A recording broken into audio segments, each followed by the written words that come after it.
Nous allons vous présenter les politiques sociales. Dans un premier temps, nous allons voir les politiques transversales, puis, dans un second temps, le développement social. Mais qu'est-ce qu'une politique sociale ? Une politique sociale est l'ensemble des moyens mis en place par les pouvoirs publics pour améliorer le bien-être global de la société et assurer les droits sociaux aux individus. Mais qu'est-ce qu'une politique transversale ? Une politique transversale, c'est l'ensemble des dispositifs et des mesures concernant plusieurs domaines d'intervention et qui implique l'intervention de plusieurs ministres. Elle vise à décloisonner les formes d'intervention catégorielles et sectorielles. Pour mieux comprendre, voici quelques exemples de politiques transversales.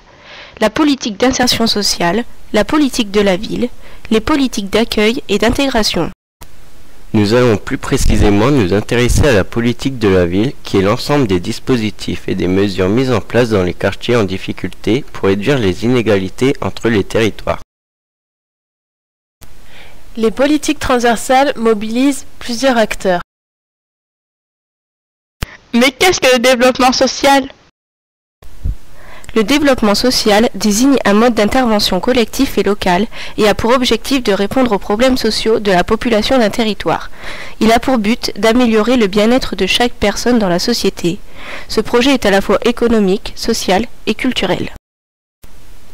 Alors, le développement social a pour but de favoriser le bien-être social de la personne en favorisant l'implication de la personne dans les projets liés à son cadre de vie.